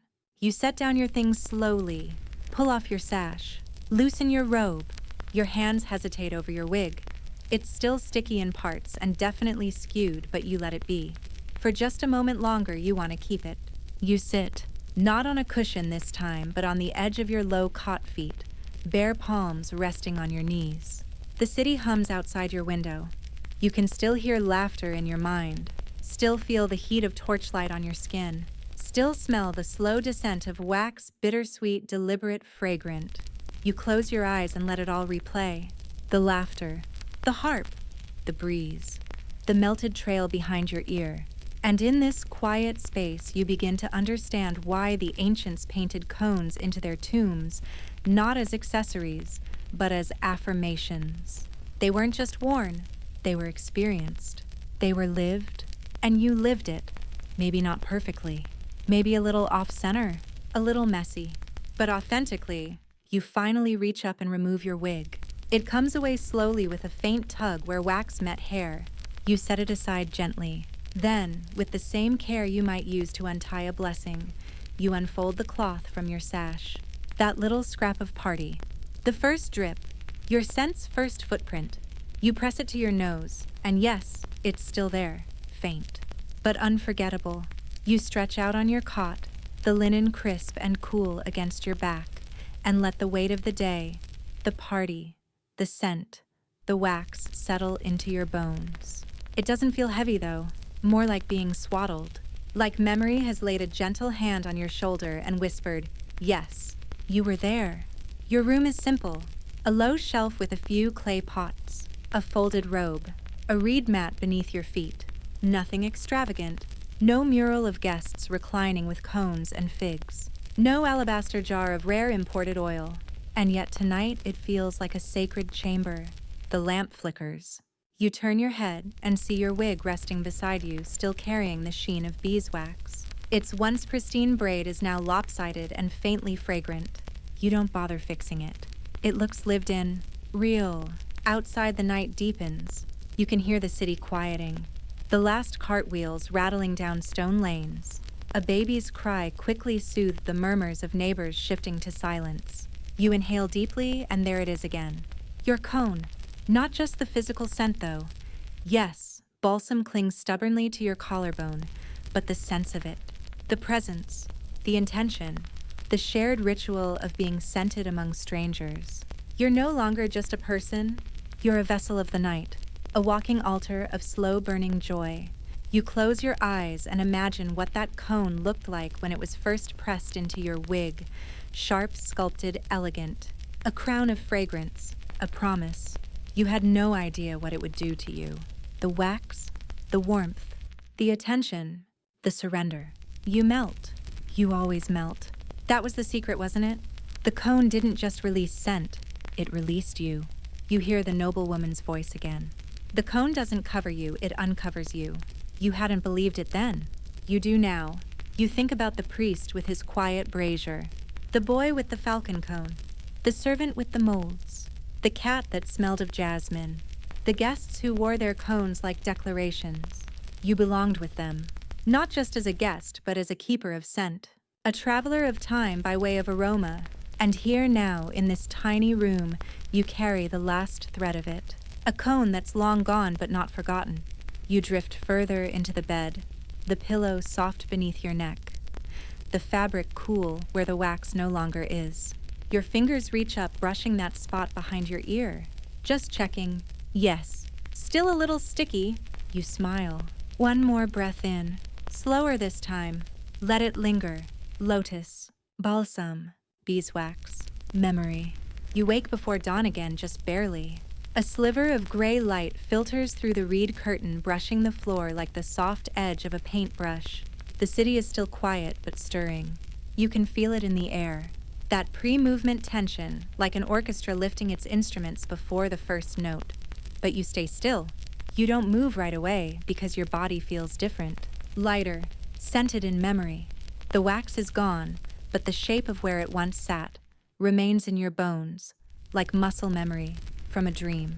Your room smells like you now, like cones and last night and something sacred you can't name. You sit up slowly. There's a faint tug at the collar of your robe. You glance down and see a wax flake stuck to the fabric. Tiny, irregular, almost pretty. You don't brush it off. You move through the space carefully, not wanting to wake the air too quickly. You pour a small bowl of water from a clay jar and rinse your face. Then your hands. The scent of the herbs used to clean the water, basil. Maybe mint tickles your nose. Clean, but not cold. Never cold. The cone's ghost is still present, like a low hum, a vibration of who you were for a single night, and how it changed the way the world breathes around you. You wrap a fresh cloth around your shoulders and step outside. The street is pale and empty. A dog dozes beside a shuttered doorway. Somewhere bread is baking, and in the distance on a rooftop, a woman pours water from a jug. The sound echoes clear and musical. She lifts her face and catches your eye, nods once. She's worn cones before. You can tell. You walk toward the square where the perfumers set up at sunrise. The air is already warming and the scent hits you before you even see them. Crushed herbs, bubbling oils, faint resin smoke rising in anticipation of the day. The first stall you pass has jars lined in neat rows, blends ready to be sold, measured out by weight or status or whim. The woman behind the counter looks up and says, without introduction, "You want to keep it, don't you?" You pause. Keep what? The feeling, she says, like it's obvious. The cone. The night. You nod. She holds up a small cloth pouch. "Put this in your pillow," she says, scented with blue lotus and cedar. It won't smell the same, but it'll remind you of what it was like. You hand over a coin. She places the pouch in your hand like she's handing you a secret. You thank her and move on. Around the next corner, a small child plays with scraps of wax, molding them into wobbly towers. One is clearly meant to be a cone stuck to the top of a broken doll's head. You can't help but smile. You sit on a low bench as the city blooms around you. People pass, scents pass, time passes, and you sit there fragrant and faded, tucked into a soft layer of wax memory and woven linen, and the knowledge that somewhere in this very city another cone is being made. Poured, blended, lit, another story beginning. The breeze picks up slightly and someone walking past turns their head. They catch a trace of you, and for one quiet moment, you know, you've become part of the air. You stay on that bench until the light becomes gold again. Not because you're waiting for anything, but because you're full. Full of scent, full of memory, full of something new you haven't quite named yet. People drift by, traders, priests, children with sticky hands, women with baskets balanced on their heads, and none of them really see you. But a few turn their heads, nostrils flaring slightly, curiosity sparked by a scent they can't place. Not fresh, not loud, just persistent, like a dream's perfume clinging to morning air. You don't mind being invisible, not when your presence is still felt. You rub the small linen pouch between your fingers. It's warm from your palm, faintly aromatic, more cedar than lotus now. The scent is quieter than the cone, but steadier, less dramatic. Like a memory filed neatly on a shelf instead of shouted across a courtyard. A shopkeeper opens his shutters nearby. He yawns and stretches, then tosses a handful of dried lavender into a clay dish over a slow flame. The scent blooms immediately sharp, herbal, pure. Not fancy, not ceremonial, just comforting. You watch the smoke rise and think of the priest's altar. The way he lit the cone's remnants and watched the fragrance drift upward as if it knew where to go. You wonder not for the first time if the gods followed the smell like animals following a trail home. And you wonder if maybe they still do. There's an old superstition here that souls can ride scent like boats across the world. That when someone dies far from home, you burn their favorite perfume, and their spirit finds its way back through the smoke. You believe it now, because part of you still lives in that courtyard under ribbons of torchlight surrounded by laughter music and the warm drip of wax across your temple. And part of that night now lives in you. You rise from the bench and begin to walk. Not home, not anywhere specific, just forward, with no intention of washing away what's left. The scent has softened into skin now, worn thin but deep, like dye. It's not about the cone anymore. It's about what it revealed. Who you were when you melted, what you offered to the air. You pass a woman in a doorway braiding her daughter's hair. She doesn't look up, but after you pass, you hear her hum a melody. You haven't heard since the party, a harp tune slow and sweet. You smile, the night still echoes. By the time you return to your own street, the sun is higher, the stones are hot, and someone is frying dough with herbs in a pan that sizzles like beeswax over a flame. You pause and inhale deeply. The smell isn't familiar, but it is good, and that's enough. You walk inside your home and set the linen pouch on your bed. The cone is gone, but the ritual has only just begun. Back inside your room greets you like an old friend, unchanged, unbothered, quietly holding space for the version of you that left it behind the night before. The oil lamp on the shelf is out now. The cot is neatly remade. The morning's light falls in slender columns across the floor, but something has shifted. It's not just the scent, though, that's still there, folded into your robes, your wig, your pillow. It's something deeper, a feeling that your body now holds memory like linen holds oil, subtle but impossible to scrub out. You sit on the edge of the cot and look at your hands. The nails still carry a faint sheen of cone wax, especially under the tips. You rub them together. They make a sound like soft paper, like dried petals. You almost don't want to wash. You reach for the cloth pouch and press it to your face. Yes, the scent is fainter now, but it knows its place. You rise and cross the room, gently pulling open a small storage box. Inside are your few treasures, some polished beads, a carved comb, a folded letter you keep for its handwriting, not its words. You add the pouch. Not tucked away at the bottom, but laid on top. Visible, easy to reach. Because this wasn't just a night. It was a transformation, a ritual stitched into scent. You want to remember it. Keep it near. Outside the street grows louder. Neighbors calling out greetings, someone coaxing a mule into motion, children chasing each other with handfuls of flower petals. You open your window slightly and the breeze carries in a fresh wave of ordinary life. But now even that smells different. You catch thyme ash, the faint, wet mineral scent of someone scrubbing a courtyard with river water. All mundane, and yet you're listening for them now, like an old priest decoding a prayer in smoke. Because scent has turned into language for you, you close your eyes and picture the cones again, perfect, odd, sacred. You see them in their earliest form, lined up in rows on a perfumer's table, soft and warm, waiting, and then on heads, and then melting, and then gone, but never meaningless. They were always a kind of offering, just not always to gods, sometimes to the moment, sometimes to each other. You remember the woman beside you whispering that the cone melts because you must melt, that it releases what you try to hold in, and that's what it did. It softened you, not into someone else, but into someone real. And now that version of you, the softened one, is scented and stitched into your life, into the cushion that smells faintly of sandalwood, into your robe where balsam has left a fingerprint, into your own breath. You'll carry this into every room you enter now, not with perfume jars or ornamental cones, but with presence, with the knowledge that scent is a kind of imprint, a memory applied drop by drop, moment by moment, until it defines you. You look around your room. You've left no offerings here, no altar, no incense, and yet the air already feels different. You are the offering now. Later that evening, as the shadows begin to return, and the day folds in on itself like a well-worn scroll, you find yourself drawn back outside, not to chase another party, but simply to walk. You move slowly through the city, feet brushing soft dust passing stalls, now half closed. Voices lowered cooking fires fading to embers.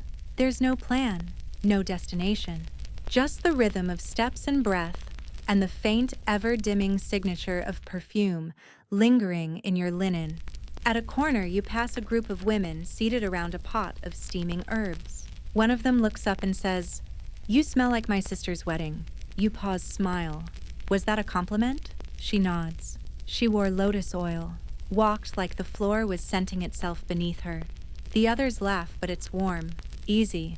You nod in thanks and continue on. It's strange, you think, how a scent can travel further than a voice, how it reaches before you speak and lingers after you leave, how it can become your introduction, your farewell, your echo. You pass the temple steps. Incense coils burn slowly in tall braziers, the smoke twisting like threads tugging at the sky. A priest passes you and halts mid-step, nose twitching. He doesn't say anything, just bows once almost imperceptibly. You return it. The breeze carries your scent up the temple stairs as you walk past one last gift to the gods, whether they asked for it or not. Further down, a child waves a palm fan lazily at a clay window. As you pass, she calls, "You smell like a festival." You grin. "Do I?" "Yes," she says, but quieter. You take that as the highest praise. Eventually, the road empties into a narrow lane that runs alongside a garden wall. Flowers bloom here in the dark night, jasmine mostly. Its perfume rises at dusk, cool and smooth like water in a ceramic cup. You stop and breathe deeply. The jasmine is bold tonight, but still beneath it you smell you. Not as strong as before, but there, in your sleeve, in your hair, in the crease at your wrist, a memory pressed into you like a seal in wax. You close your eyes and listen. Somewhere a flute plays. The notes are imperfect, breathier than they should be, but they carry something sacred, a rhythm you remember. The garden behind the wall sighs with wind. Leaves stir. Flowers release their scent into the world without question, without demand. Just a quiet act of generosity. You lean against the wall and let your shoulder rest. This is what the cone has given you, not just aroma, but awareness. An attentiveness to passing, a softness toward time. You reach into your robe pocket and find the cloth again, still folded, still holding the faintest trace of that first drop. You unfold it, press it gently to your nose, and in that moment you're back beneath the awning. The harp, the torchlight, the drip, the priest whispering, the noblewoman sighing, the cat smelling faintly of jasmine. You open your eyes. You're not there anymore, but you don't need to be. You're carrying it. Wherever you go, the cone goes with you, even when the scent is gone, even when no one remembers. Because you do. You walk home slowly, letting the jasmine cling to you, not as a replacement for the cone's scent, but as a soft companion to it, a newer layer. Life is like that now. Layer after layer, aroma over aroma, not to erase the past, but to preserve it. The streets are nearly empty when you arrive. Your door creaks open with the same old sound, but your steps feel different now, weighted not with burden, but with the richness of meaning. You carry a kind of scented silence, as if the perfume of memory has made your movements slower, more deliberate. Inside, the lamp is still low. You light it again and settle onto your cot. You don't undress yet. Don't reach for clean linen. Not tonight. Tonight, you let what's left of your cone-scented robe wrap around you like a final hourglass. You sit in the dim glow, holding the cloth pouch in your hands. The one the woman sold you in the market. You press it to your face again just to be sure. Yes, still faint. Still there. You slip it under your pillow, careful not to fold it. Let it breathe. Let it carry its message. You lie down, and only then do you notice your pillow smells like last night. Not strongly. Just enough. Your body has told the linen your story. Not in words, in trace. You close your eyes, and the room unfolds. Torchlight ripples along the ceiling. A harp stirs from silence. Someone laughs 2 courtyards away. A cone is pressed gently onto your scalp. The wax is cool. The scent is sharp, then soft, then. You are back at the villa. But also not, you are the villa now. And the music. And the cone. You remember something the boy said, the one who scooped the spilled cone out of the wine bowl. Don't waste it. That was imported cinnamon. At the time, it made you laugh. Now it feels like wisdom. Don't waste the moment, even if it melts. Especially because it melts. You inhale deeply, and the pillow gives a quiet gift. In return, your own aroma. Once strong, now humbled like a secret, choosing not to vanish. The scent is softer now. More honest. More you. It's the final note of the cone. And it's beautiful. You wake the next morning to sunlight already crawling across the floor like warm honey. It wraps around your ankles as you sit up slowly, the linen sheet slipping down your shoulder. Everything feels quieter than usual. Not just the room, but inside you. You smell it before you see it. Not the strong floral punch of the night before, nor the smoky intensity of temple offerings, but something gentler, something personal, the faint echo of your cone balsam softened by sleep. Lotus faded, but still lingering like the tail end of a dream. You reach under the pillow and retrieve the linen pouch. It's warm-shaped slightly now from how you cradled it in the night. You press it to your nose. Yes, still there. You set it carefully by your wash basin. As you begin your morning ritual, washing your hands, dabbing your eyes with cool water, you notice how your movements have slowed, not with tiredness, but with reverence. You're treating your body like something scented, something that matters. Outside, the city hums. The smell of baking barley cakes filters through the curtain. Neighbors greet one another. A cart rumbles by filled with what smells like date syrup and straw. And then something new. A fragrance on the breeze. Not yours. Not jasmine. Different. You step to the window. Below, a woman walks past wearing a cone. You pause. Watch. It's freshly shaped slightly, leaning already beginning to glisten under the morning sun. Her wig is styled her robe clean. She walks like she knows she'll be seen. And scented. You nod to yourself. Another ritual begins. It comforts you to see it. The continuity. The quiet lineage of melting. A cone is not a performance. It's a conversation with the world spoken through scent. You sit by the window for a while longer, drinking in the morning, wondering what blend she's wearing. Cedar. Rose.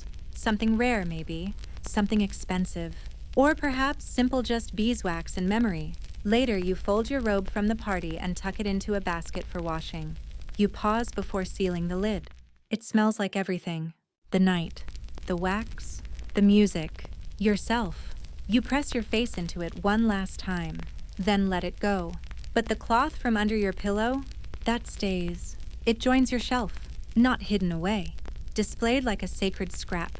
Your perfume from last night isn't gone. It's just been integrated into your room, into your skin, into the air. As you leave your home to start the day, you realize something curious. You no longer need to wear a cone to feel like you carry one.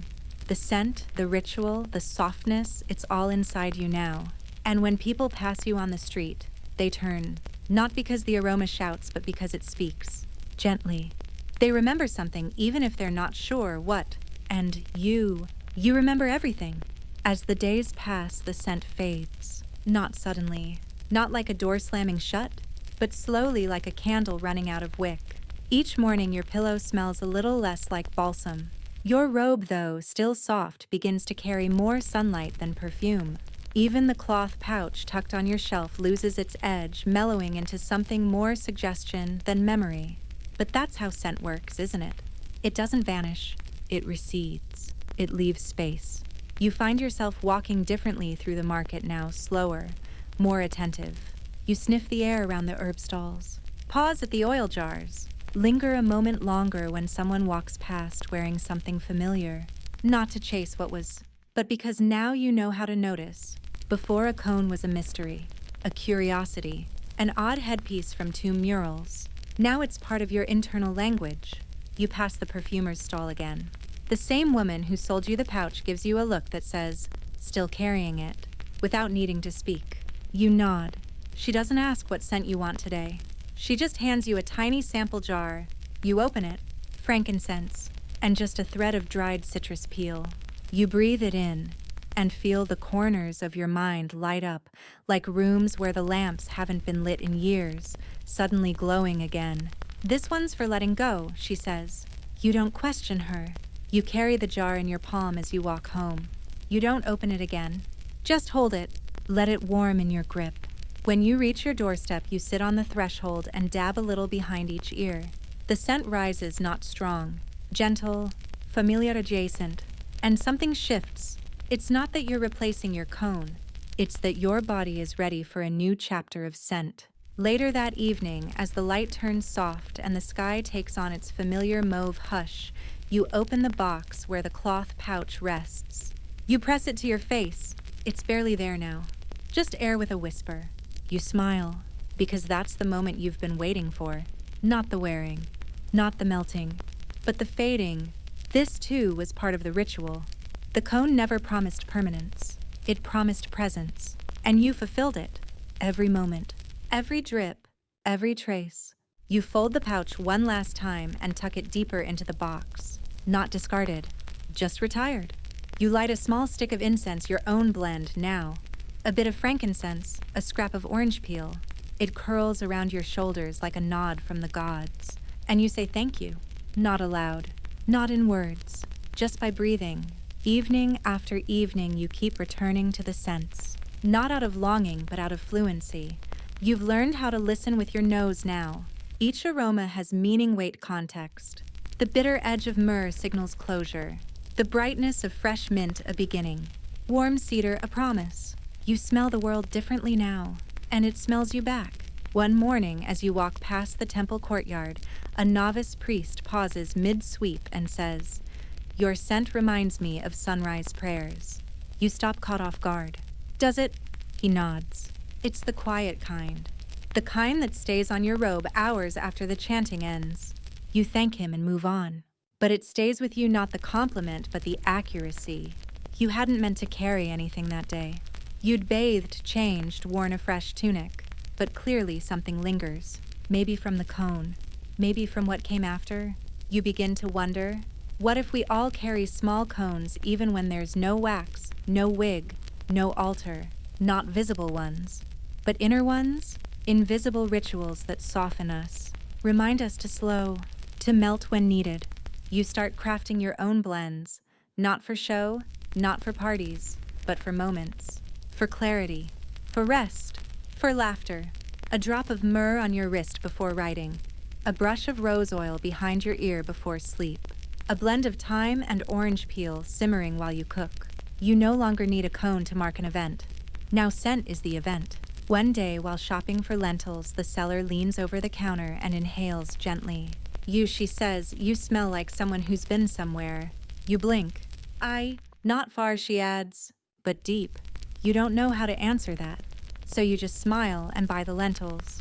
That night, you sit at your window watching the torches light up across the rooftops. Somewhere, a celebration is beginning music. Laughter, the unmistakable rise of scented smoke. You breathe in slowly. You don't feel the urge to go, because you are still there in some way. You're the aftermath. You're the trace.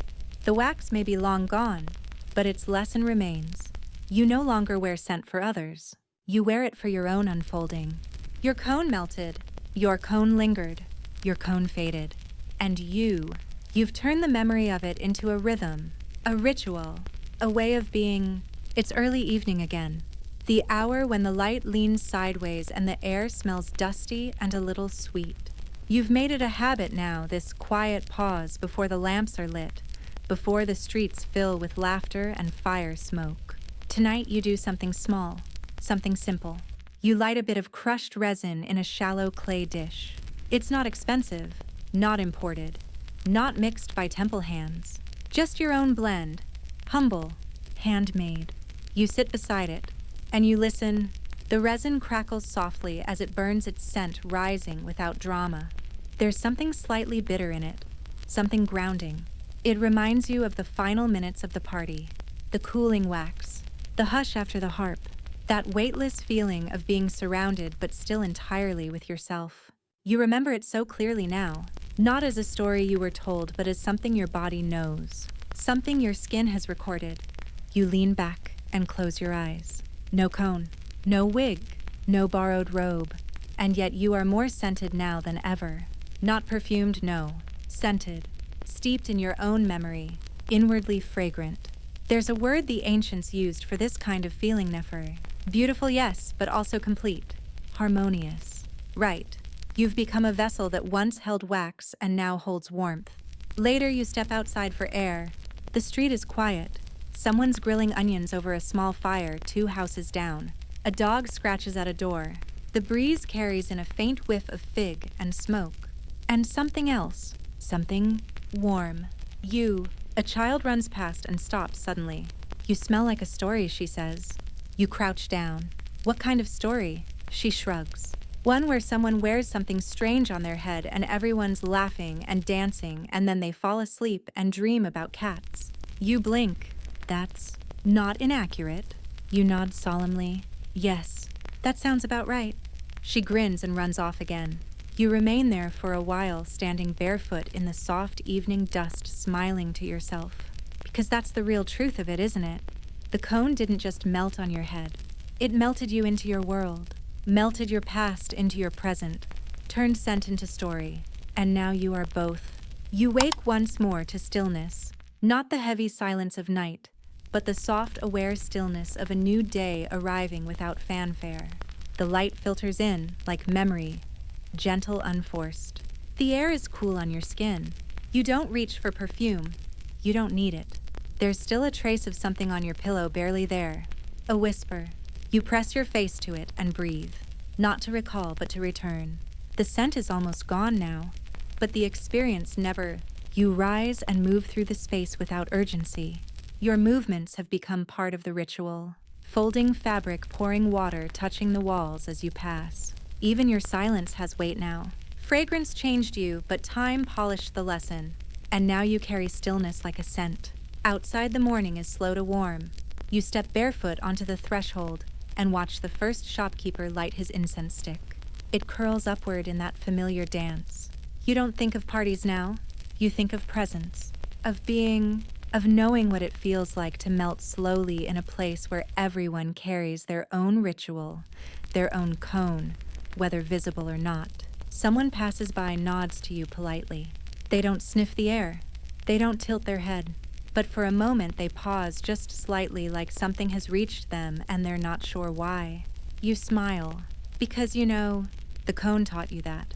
That scent once shared lives on skin, in space, in memory, in softness. You walk back inside and gather your things.